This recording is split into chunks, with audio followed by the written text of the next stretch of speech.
Recording. Let's see, we've got one more that joined in. And we'll get going. And it's 2 o'clock. So we're right on time.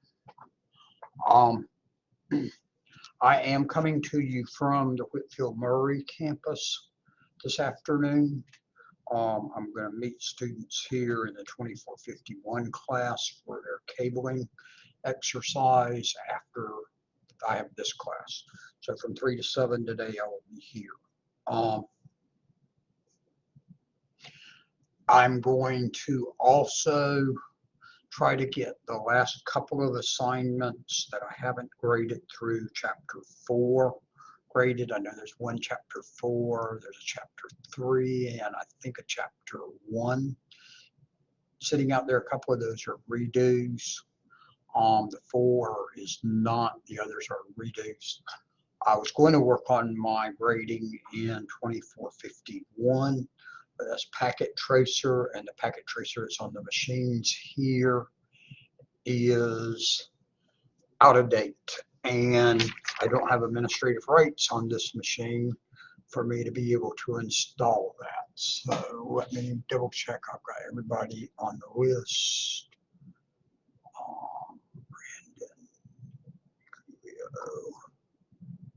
Lisa and Silas. Okay.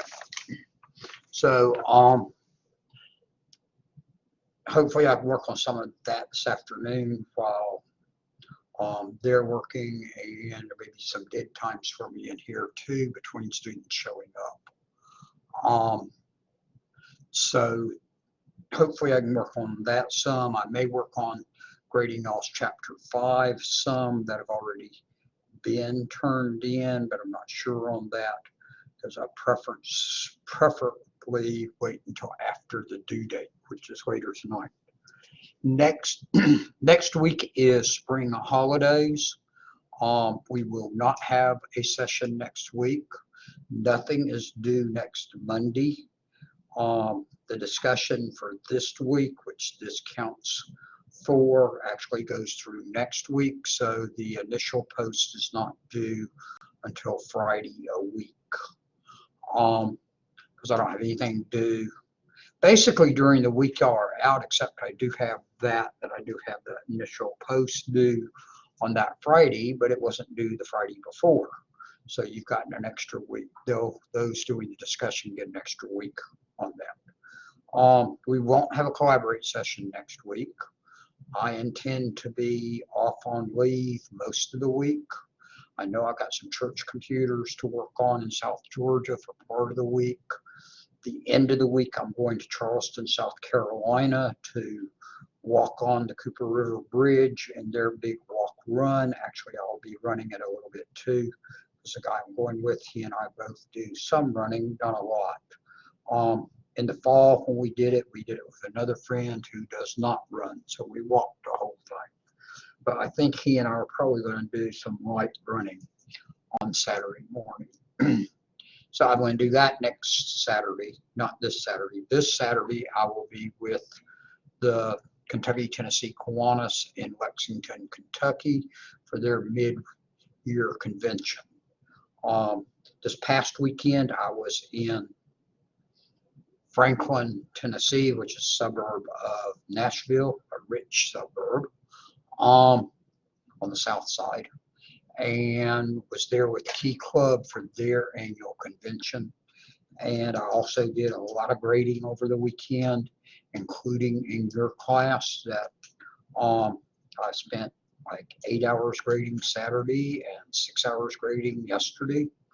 And now today I'm working 8:40 to past 7 o'clock tonight, because I will leave Whitfield Murray somewhere around 7 probably. And I still got to drive home, and that would be driving back to the other campus equivalent. So that's a long day today. Tomorrow, I will be at the Gordon campus, I believe. For the cabling tomorrow during the middle of the day, and then Wednesday I will be back here on Whitfield Murray in the morning, and then head out. I'm going to a cybersecurity conference on Thursday in Nashville. So Wednesday afternoon, I'll head over there, spend Wednesday night there, come back Thursday night after it ends at 5 o'clock or something, and get a few hours sleep, and then ride with some friends up to Lexington, Kentucky for that conference all weekend. I will sleep in the car on the way up. So it will be busy. And then next week is spring break, but I've got a pretty full schedule already filling up on that. I was hoping to get away and do some other things too, and I may get a chance to, I don't know. So I should be, except for in the 2451 class, I suspect that by later this afternoon, I'll be caught up in grading in all of the other classes. I just can't grade in that class because I don't have installation privileges on the machine here. So I'll be working on that some throughout. Now, we're on chapter 6 this week, actually the next 3 weeks. 2 weeks of classes, plus you got a week of holidays. So the week of holidays doesn't count in there. And y'all get 2 weeks per chapter through the course, except for the last chapter, I believe it is, that there's only a week and a half to do that one in, I believe is how I've got the calendar set up. Because there's 8 chapters in the book, and I believe 15 weeks for us. Actually, yeah, so chapter 8, you've got essentially a week and a half on. All the other chapters you had 2 weeks on. And then here on chapter 6, you've really got 3 weeks, but it's only 2 weeks of school time because we don't have class next week. So that's where we'll go from here. All right, any questions for me today before I get into chapter 6?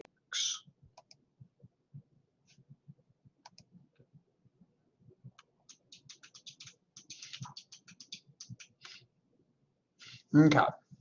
This chapter 5, you did the expanded select statements where you were selecting from multiple tables in it instead of like in chapter 4, you just did selects from one table. Chapter 6 gets into updating data. And basically, you're going to get introduced to just a few commands right here in chapter 6. The first one is the update command, which y'all have already used. You used it back in chapter 3 and have seen it mentioned again after that. Actually, no, I just told you wrong. The update command you haven't used, the insert command. Actually, you did use the update command, but the insert command you used back in chapter 3. The update command I had you use also back in chapter 3 when you changed the name of Johnson's department store to your department store, whatever your name is. So you've used both of those commands already. The delete command, you actually used that one in chapter 3 also, and that gives you the ability to go in there and delete records. In all 3 cases, they're actually going to work similar to your select command, that you're going to tell it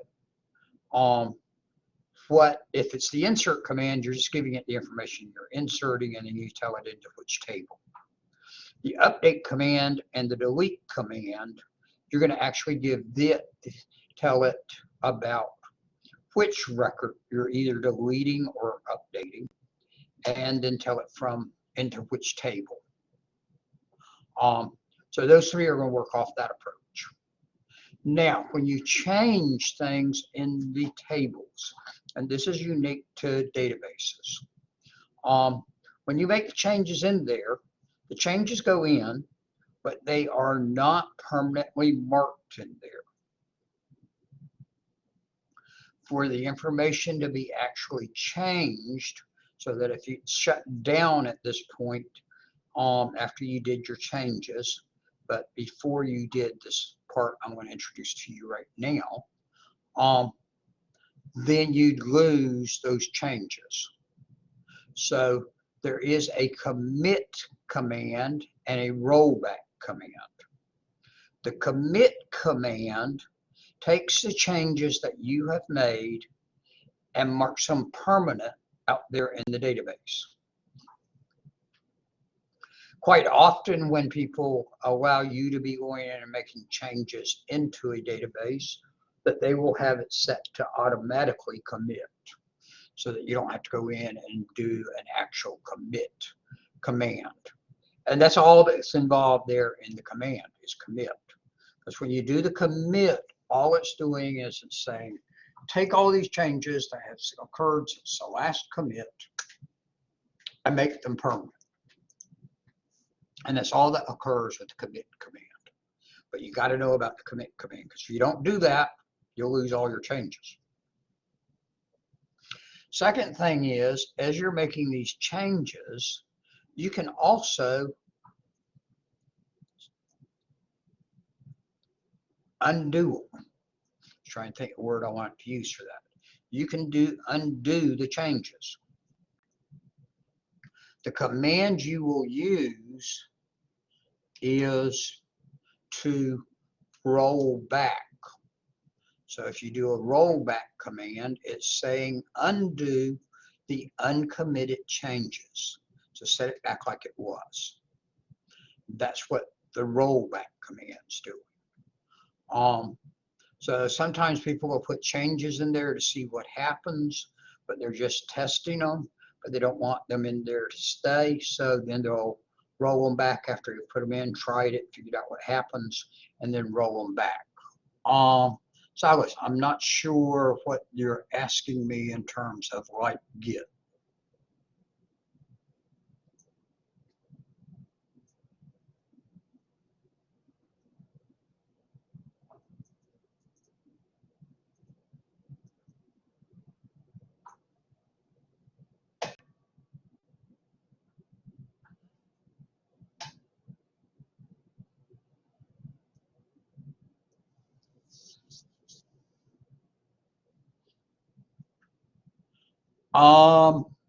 Probably. If it does, because I think Git is a database one. Anytime you're working with databases, you're going to run into this rollback and commits. And I think Git those are working off a database approach. So it's a database there, so you're doing the same type approach. So I would say the answer is yes on that. But it's just another database for you out there on it.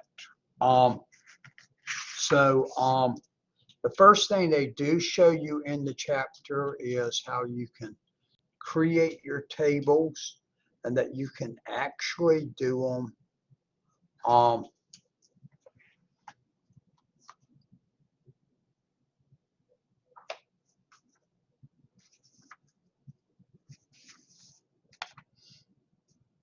and that you can use your select statement to choose certain statements to go into the new table.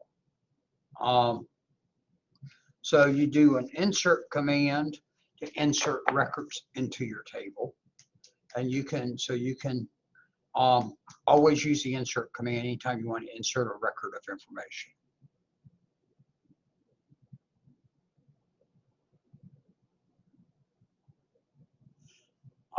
If you'd already done a commit, you can't roll back the commit.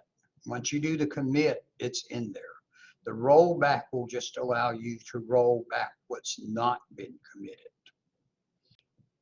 So the changes are sitting there, and you can either roll them back, which is reverse them before they get committed, or you can commit them, and that makes the changes permanent.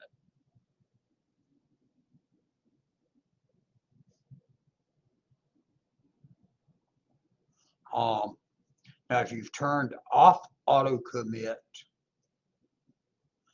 then and enter the information after you turned it off.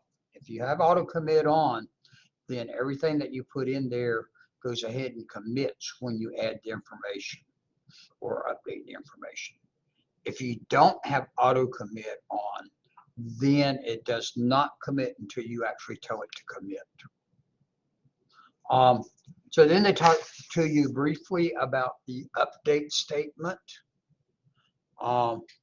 and about how you can go through and use update. And what you're going to do on the update is it's going to set up like on your select statements to choose which records get updated, and that you can do the same type of approach of where, etc. on there. Did I answer your question, Benjamin?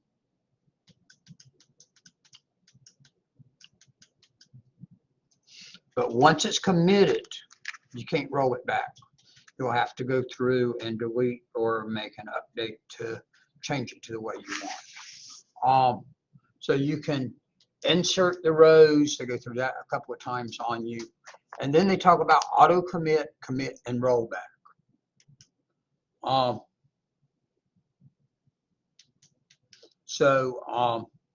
SQL Server, it's going to be commit transaction and rollback transaction. And you can actually tell it which transactions to change. As you'll notice, there's a note about access in there that says access doesn't use rollback or commit, which is another reason access is not a real database. But auto commit is going to be where it makes the changes permanent each time we do an action. So if we insert a record or delete a record or we update a record, if auto commit is turned on, which it does like to do, then it goes ahead and commits it out there for you. So they walk you through and do you a little bit more, showing you in terms of changing and updating, deleting rows.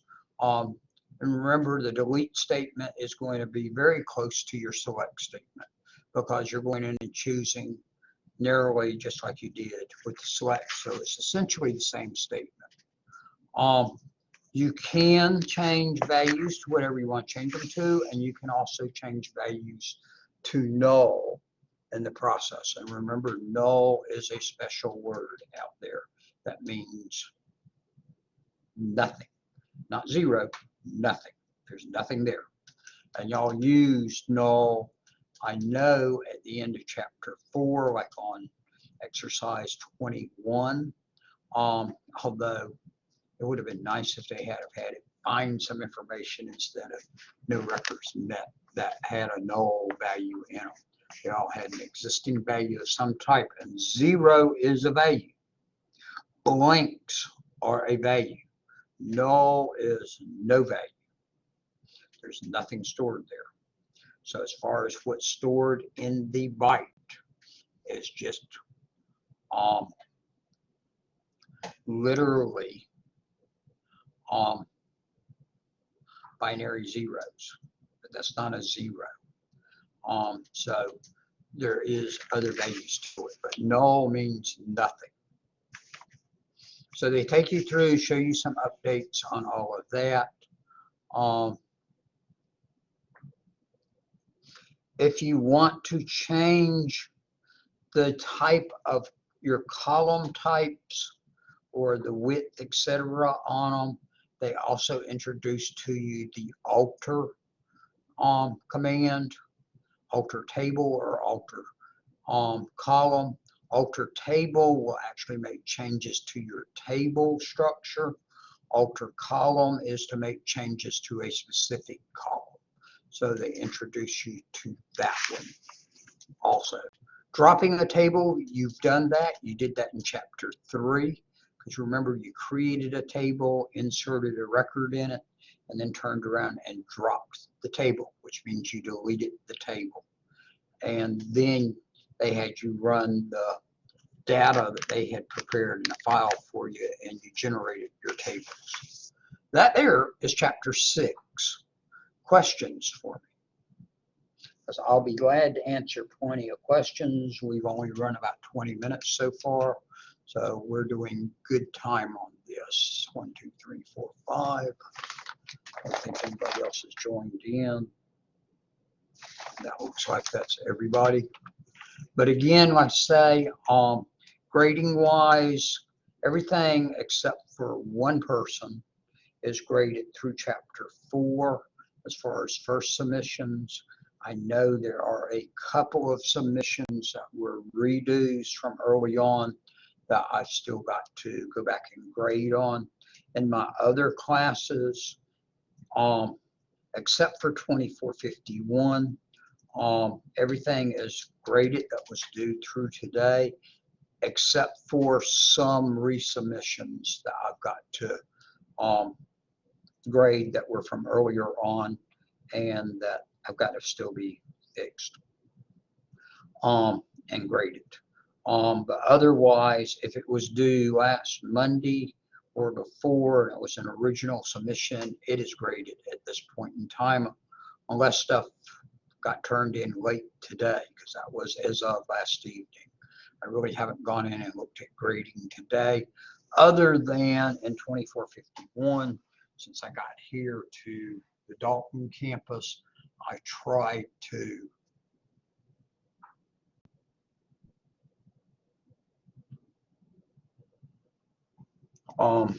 get into Packet Tracer and wouldn't let me.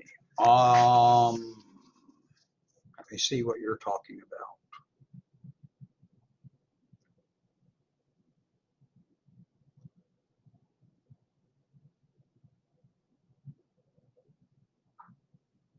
Because you're going to create a non-game table, and I believe I have you make a change to that right off, similar to like I did with Johnson's department store. Let me look at my notes real quick.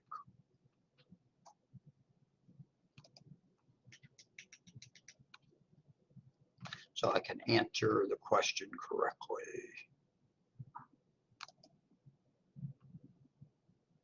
Assignment.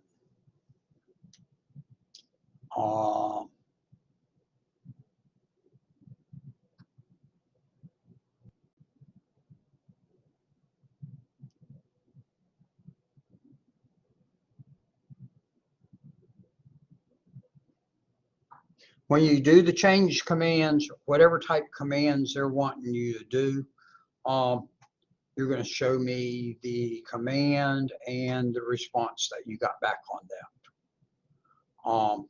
No, you're not going through. Yes, you're correct. Never mind. You're going to do the command. You're going to do a print screen of that showing me that the command was entered and what its response was. And then on each one of these, and there's only 11 exercises to do in TAL in 6. You're then going to go through and show that the changes were made. So you're either going to show to me the structure was changed, it was changed to the structure, or you're going to do a select asterisk for non-game and show me the whole table from there. So you're going to be doing 2 commands on each one of these, but there's only 11 steps that you got to do for things in chapter 6.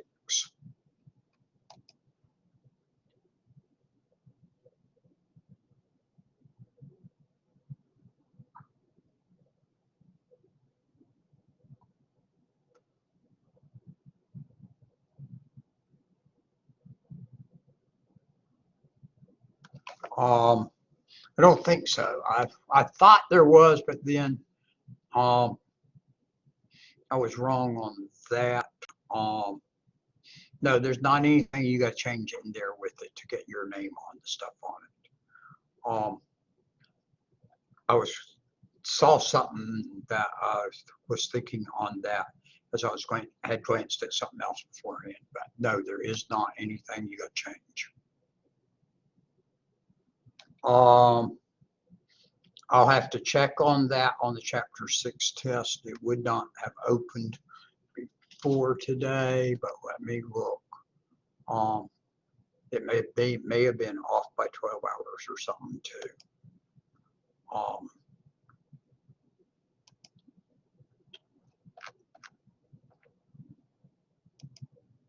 Because I have done that before.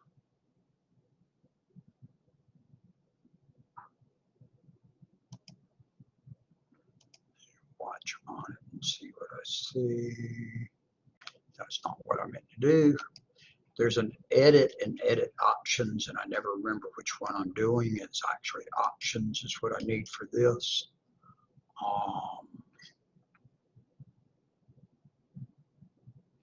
It is made available. And timings on it.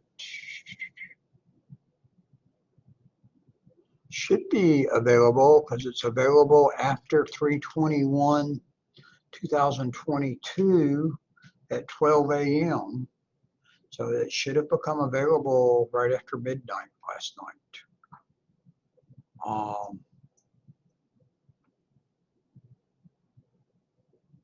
And then it's due on April the 11th. I'm not sure why you wouldn't be seeing the test, because it is showing to me that it should be available because it says 3/21/22 to display it after that date at 12 a.m.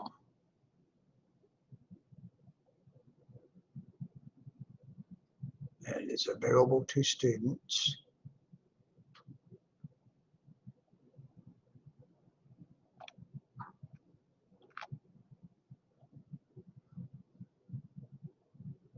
It should be available to you at this point, because it's showing, everything's showing to me as available on it. And the due date is showing on April the 11th, 2022. So I don't see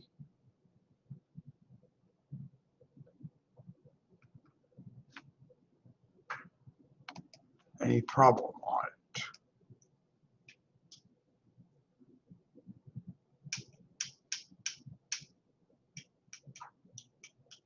So it should be working, Benjamin. I'm not sure why you wouldn't be.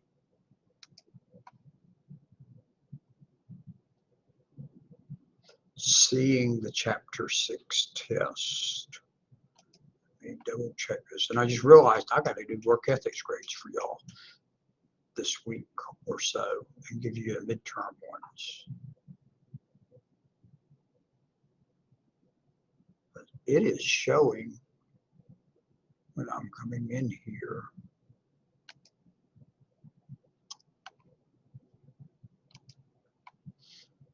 Look and see if I come to it from the Grade Center, if it tells me something different there.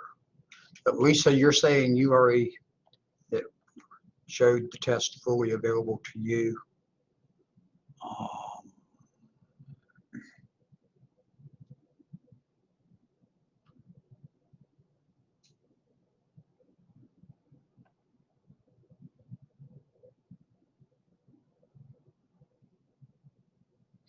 It should be showing available. If it's not showing, drop me a note and then I'll look further and see if there's something I'm overlooking right now, but I don't see anything I'm overlooking.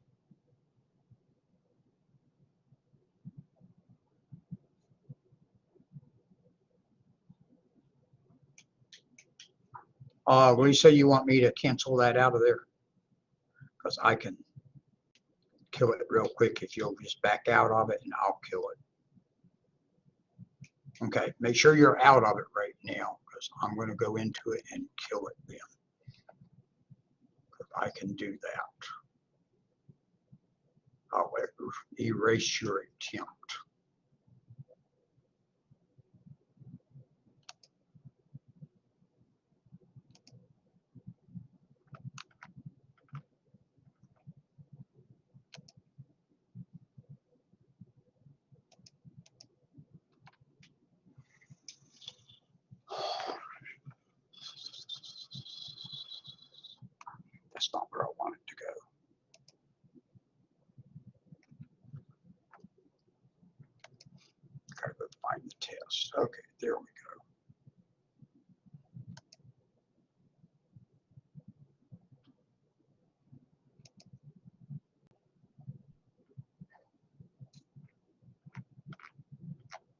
Make sure you've gotten back out of it, Lisa, because it's showing right now that you're in it.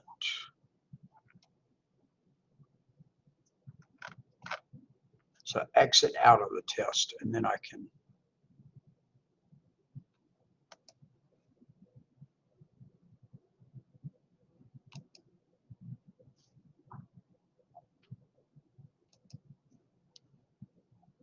Here we go.